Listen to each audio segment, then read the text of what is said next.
Okay, so the final maps that we're going to be painting for this asset are the bump and displacement maps.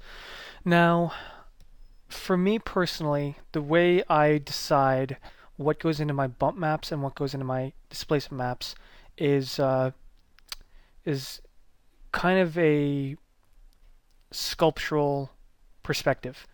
So when I think of the form of this asset, I'm trying to decide what breaks profile, because the Cursa CG are clean edges. And as you can see from this photograph, there are some really nice undulations on this really beat up edge that I want to get in there. Now, if I try to put that into my bump map, it's not going to work because of the nature of a bump map. It's only illusion of displacement. So this kind of detailing that kind of gets this chip out of here, this kind of wavy undulation there, this is all stuff I want to put into my displacement map.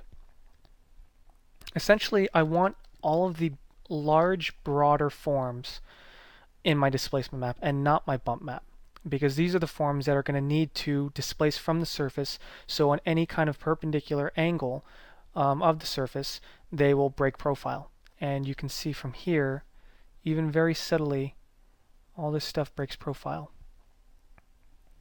And this is what makes things look real.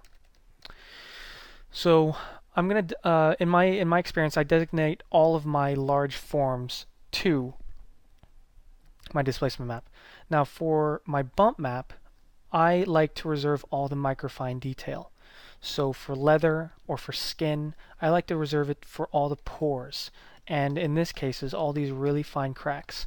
Because even up here, I mean, it's very subtle and it's kind of hard to read, but it's pretty flat.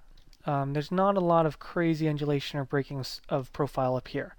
Although there is some if you were to look at the actual model, which I have put into account, and I do want to put some of that into my displacement. But the majority of this, all the fine detail, I'm going to reserve for my bump map. This serves a couple purposes. The first one is the fact that I have things separated. And so in my maps, I can quickly and easily adjust the broad forms versus the microfine forms. And the second purpose is that for a shader artist, a look development artist, I give them the control to adjust either one independently. That will help in achieving a much closer realistic look, and also help along down the pipe when they want, if they want changes to the model or to the displacement. We can easily adjust either one independently. So if they like the way the bump is looking, but not the displacement, we can fix that. However, if I put all this into a bump map, or if I put all this into a displacement map, we have no way of fulfilling that request from a supervisor. So I like to really deconstruct the textural surface quality in bump and displacement maps. So I'm going to start with the bump map. I'm going to take the color map, duplicate it, rename it. And so currently I have this 18% gray border background. Now what I want to do, and this is only for my bump and displacement maps, is reselect this, which is Control-Alt and select the layer. Shift-Control-N is a new layer. And then I'm going to fill this with 50% gray. Deselect, and then I'm going to blow away this 18% gray layer. And the purpose of this is I want to see what 0 is. And in displacement and bump in shaders, 0 is 50% gray. So if I were to plug this, for instance, if I have a map like this, plug this in the shader, absolutely nothing happens in the bump and displacement. So this is my starting point. Because when I create my bump and displacement maps, which are maps that are very sensitive in most shaders, you want to make sure that your ranges aren't too crazy, like your spec map. Because if I would have plugged this in, we would have huge spikes and huge valleys, and the thing would just look like it completely exploded. So the bump and displacement maps are much more sensitive, and you have to keep that into account when you're creating them. So I like to have this 50% gray so I know what the neutral 0 is, so I can revolve around that. And it's my guideline. So I'm going to unhide all this. I'm going to create this background as 50% gray as well. And then start from the bottom. Now I already know that I want all this to be the same. So I'm going to bring that down, bring that in, and desaturate it. Now, this is actually the opposite effect of what we want, similar to what we saw in the spec map. I want obviously all these wrinkles to be indented into the surface. So, with that said, I'm going to invert this map.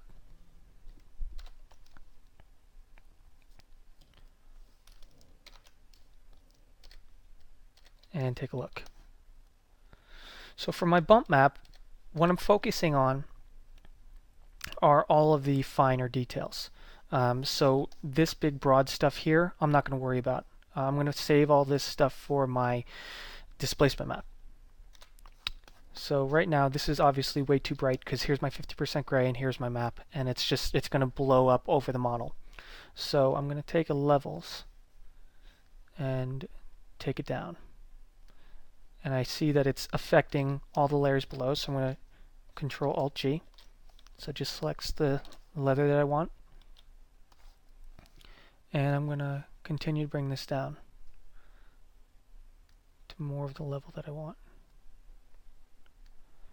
Now, like I said, these maps are very sensitive, so I want to be sure that my values are very sensitive. And this just comes from experience when you're working with textures and shaders and you plug stuff in, you quickly realize what is affected by what. So here's my current map, and I like the way this is working.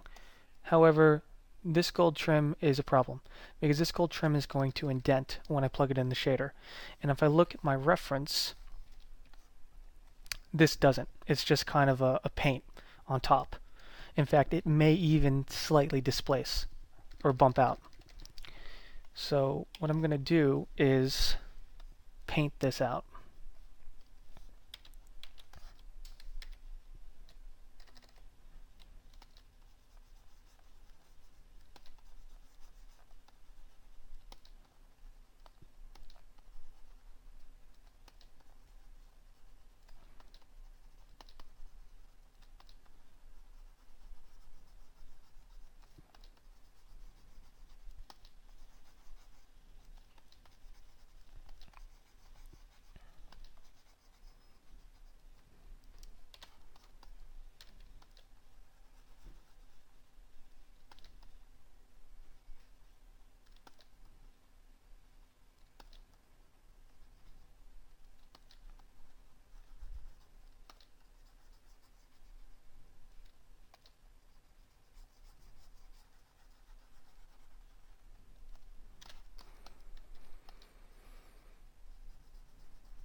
So there we go.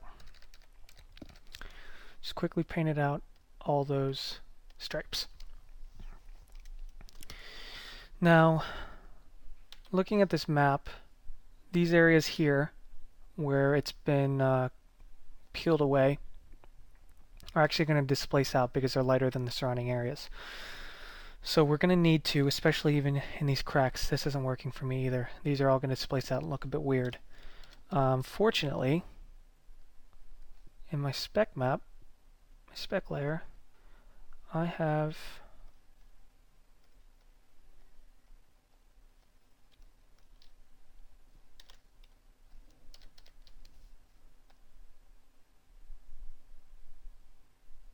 sorry, I actually put it down in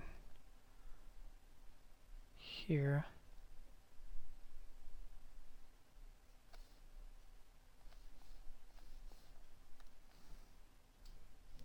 So when I was creating my spec map, I had this mat that has all this really nice matted out detail that I wanted. And fortunately, because I have this layer, I can use this to my advantage in my bump map. Because for my bump map, I want all these areas to be 50% gray at the very least, so they don't displace out and they don't really affect the bump, because I want that to be in the displacement. So I'm going to find my mat. I'm going to Control-Alt, select, click on it. And then if I do Shift-Control and select the very next layer, I will select both selections at the same time. And then from there, create a new layer and fill it with gray. So now I can see the areas, the cracks, that I don't want to displace out or in my bump map. I want them to remain 50% gray. So they're pretty flat and even. I'm going to blend this a bit better.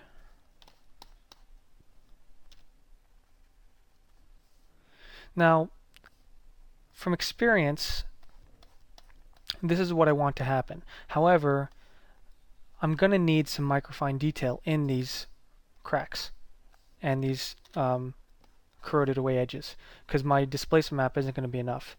So what I'm just going to do is simply take my opacity down to 50%. And from here, I get some information in here, which will help me when I start rendering.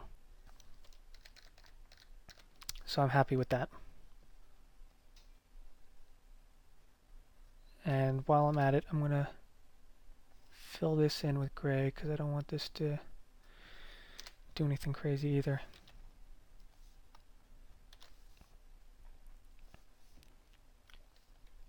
So this is the beginning of my bump map that I'm pretty happy with so far. There's a lot of nice detail in here. It's going to read really well in the render.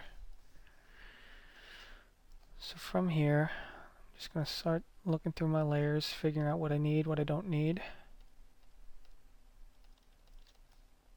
Start throwing away things. Oh, here my seam layer.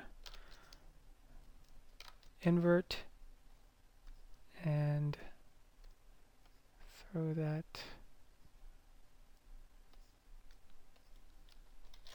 in. So now I have seamless seams with the rest of my base color. Look at these edges. Not quite sure what this is.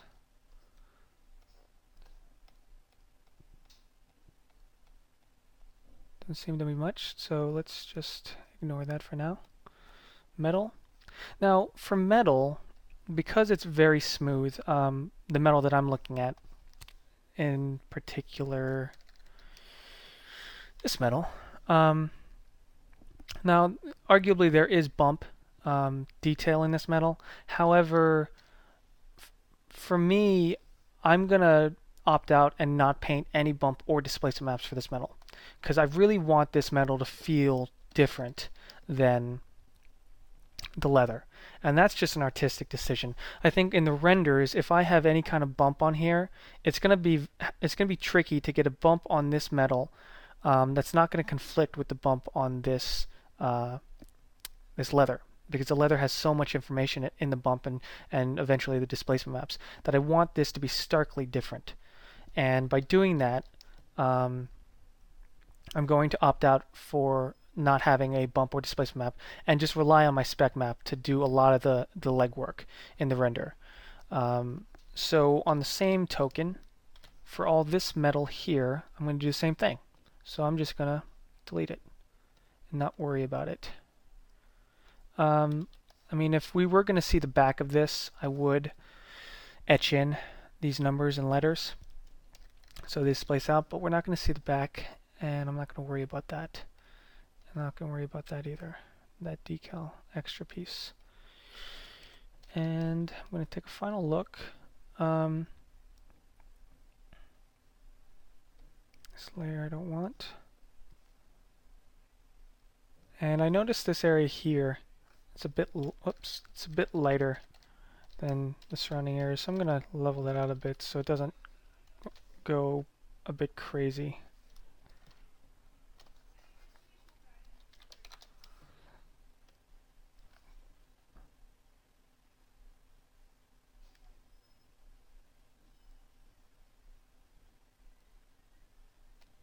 It's a bit better.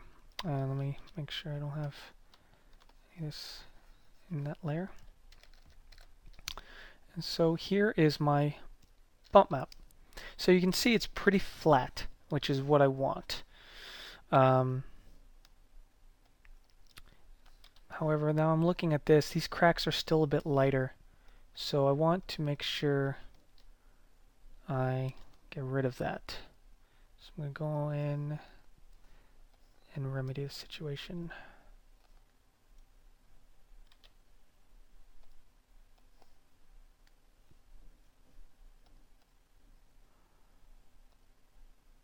And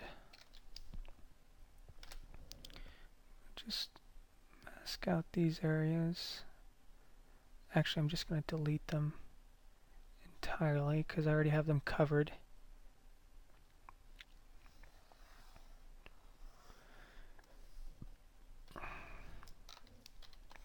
And I'm focusing on these cracks. I do want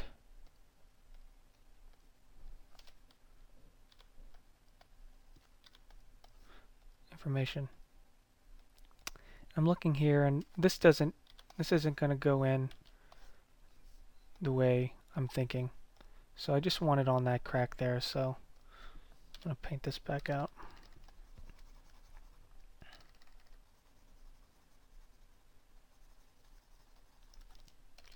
So now I have these cracks, and it's black, which is not exactly what I want, so I just want them to go in a bit, just slightly, just to accentuate, because these are going to be really dark cracks that have no information in them.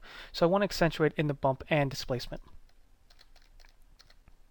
And that works for me. So here's my bump map. And now I want to go in and start painting my displacement.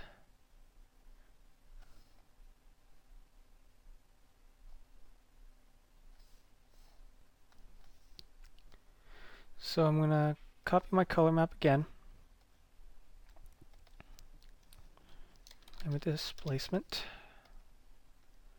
And fill this again with gray.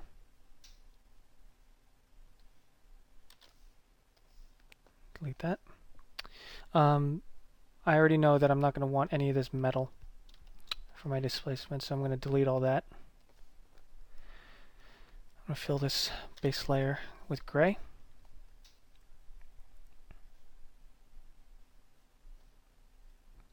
And I'm going to... Actually, what I ended up doing was leveling it out here.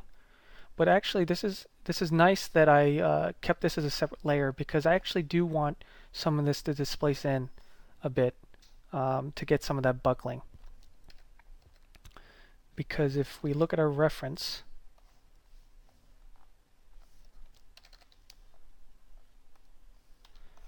There's a lot of buckling that's going on here that I want to try to get to break up this nice clean gold stripe.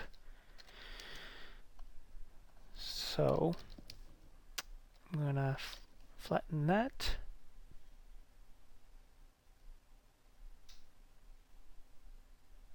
And I'm going to remove this curve.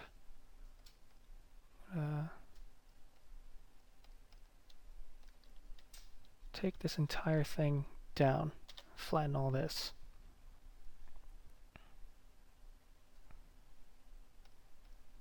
So I now have one layer.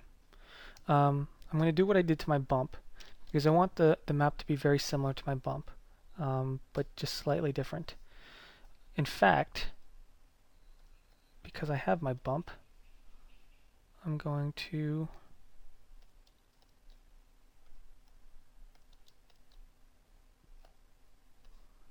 duplicate this base layer of just the leather.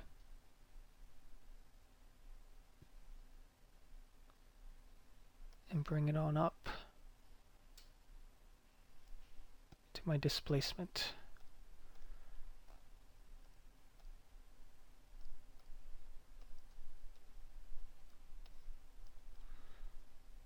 So now I have a really nice beginning for my displacement. Now, what I was saying before is I want my displacement to have less of the finer detail and more of the broad detail. However, there's an exception to this rule, and this is when we are dealing with the edges, especially on edges like this clock, where we have this kind of really high frequency, it's hard to tell, but really high frequency displacement that's breaking up not only the big forms but the finer forms in this model. So I want to have all of this detailing in here because this is really going to help sell those edges of being really worn. However, I don't want all this super fine detail like I have in my bump map in here. So I'm going to just create a new layer, and with just a regular brush, I'm just going to just organically paint out these areas very, very gently. I want some information in there, but not a lot. I want most of this to come for the edges.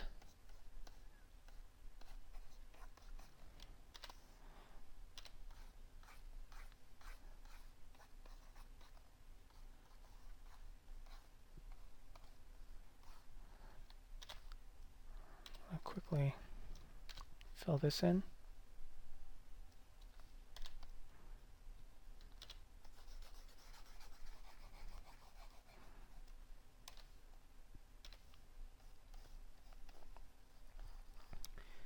Continue.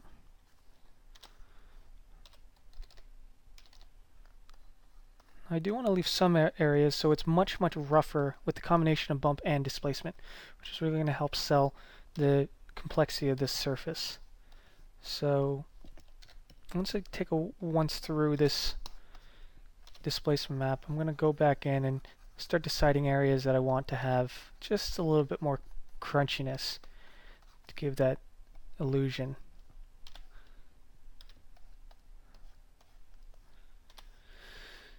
And I'm going to do a layer mask on this layer and then just start fading back some of that detail, or that gray layer, and revealing some of that detail. Deciding what I want to keep. And I'm going to make sure, okay, that's good.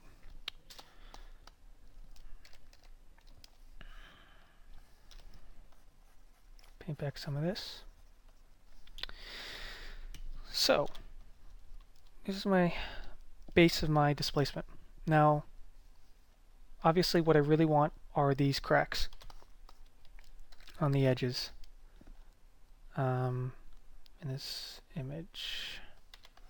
I want these cracks to go real deep, and I want this leather to buckle.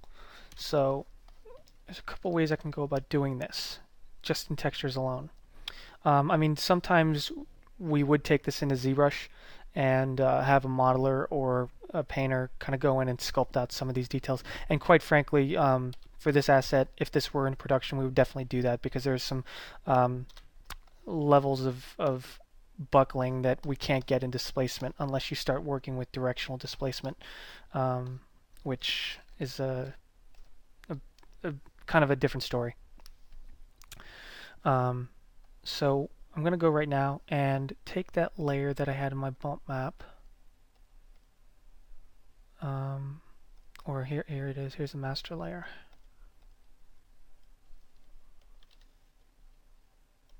I'm going to copy all this. Create a curves. Just bring it down. Now again, it's very sensitive. So I want to just take it down a notch. Again, this is something I'm going to throw into the renders and see what happens. We may need to adjust this later on. But for right now, I think I'm happy with this.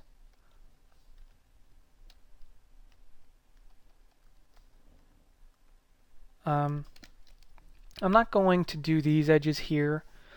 If I look at the color map, I'm not going to do these edges here for now, and down here on these sides, although we have some of that information in there. Because the render that we're doing, we're just seeing it from the front. But the same principles apply. If you want to completely detail out this model, you'll go in and kind of etch out all the edges. Here I want to bring some of this, fade some of this in. So this is working for me.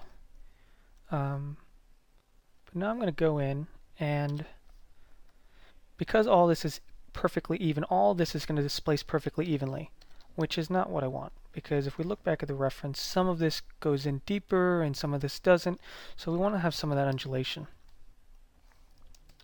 So I'm just going to go in and paint some of this back out.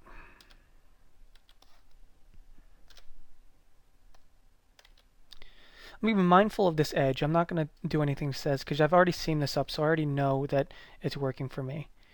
But just here, I'm going to go in and just slightly tap some of these very even pieces.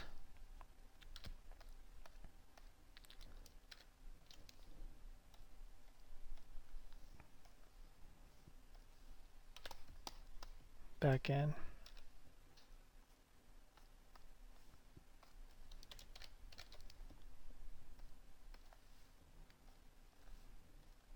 Just subtle.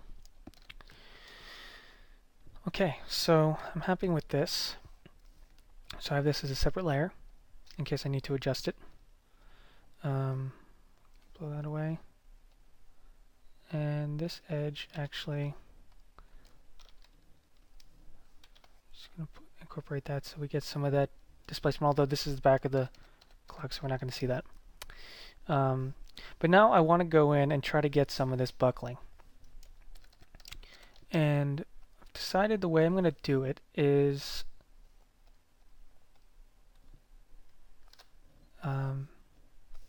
take this map, copy it out so I have a fresh layer, and I'm going to go in and isolate these cracks.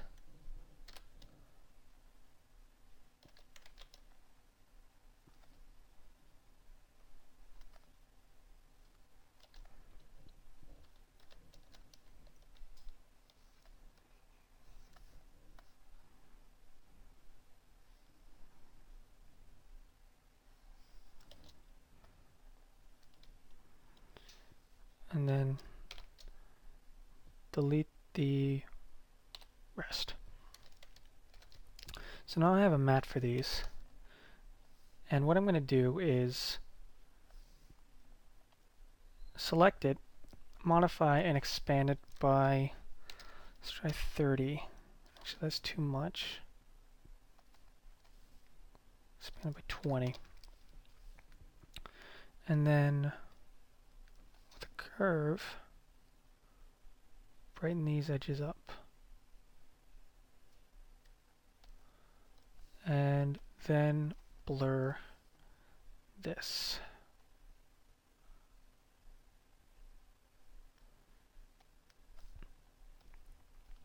And actually put this under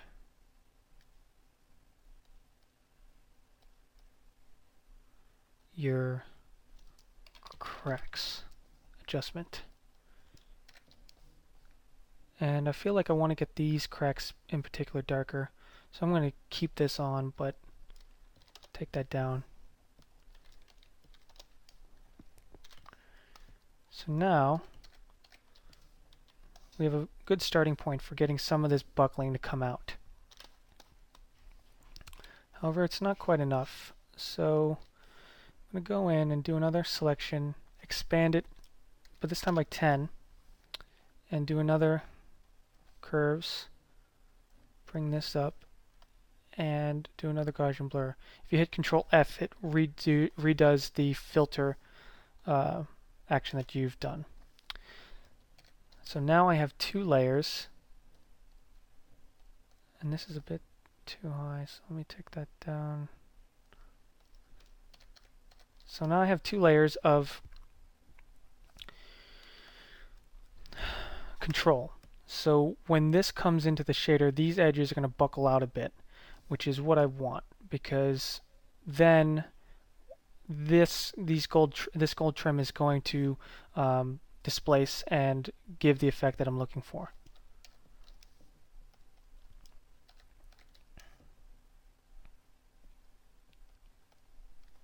But I want to hone this in and make sure none of this goes crazy towards the edges down here. Just going to paint this back a bit. There. And this is a pretty good start to my displacement map. Look at my color map again.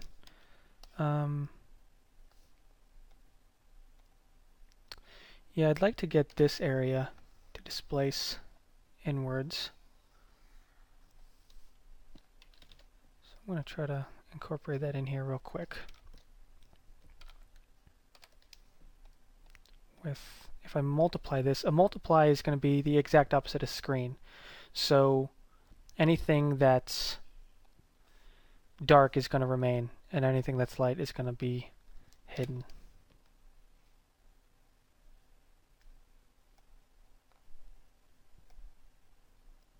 So I want to get some of this detail in here and erase out some of this stuff.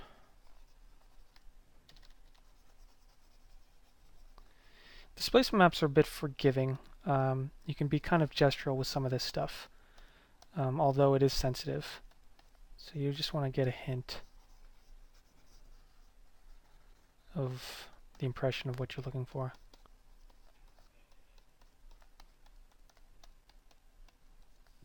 There.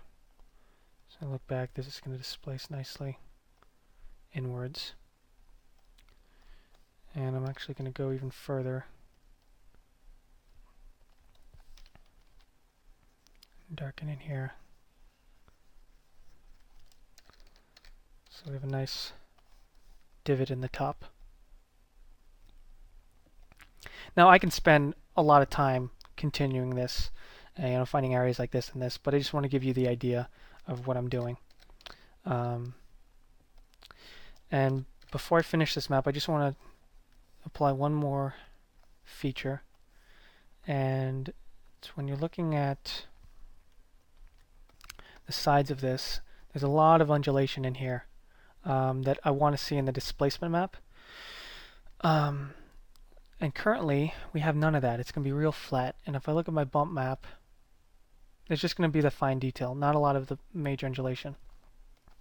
So what I want to do is create a curves, just crank it up to a nice high value, invert the mask, take a nice soft brush, and make sure this is under any of the cracking layers that I've been doing.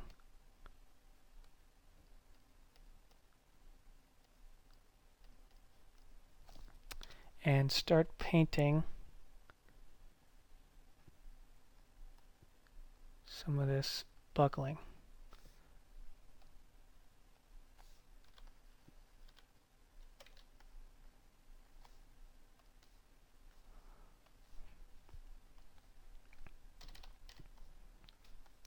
Be real subtle.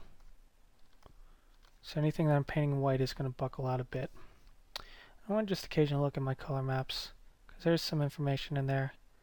Give me a hint of what's going to displace out.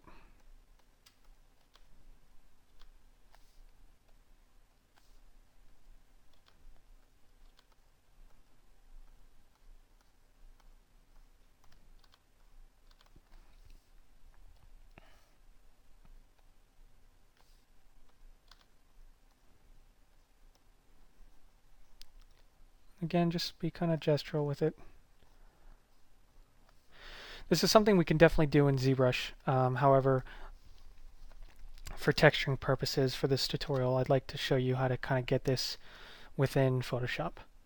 So I'm going to call this my highs.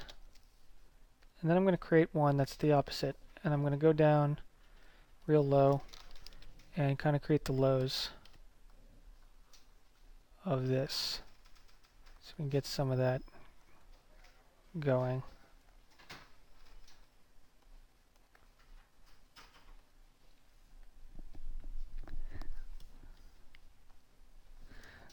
So when we get this into the shader in Modo, all this nice kind of detail is going to undulate the way we'd like to. Now we won't know for sure how this will work until we get it into Modo, but this is a good starting point just to give you an idea. And then we can, because these are on separate layers, we can quickly adjust these and create a better effect that we're looking for. So that's basically the displacement map. And now in the next chapters, I'm going to go into further refining the maps by plugging them into Modo and start getting some really nice renders.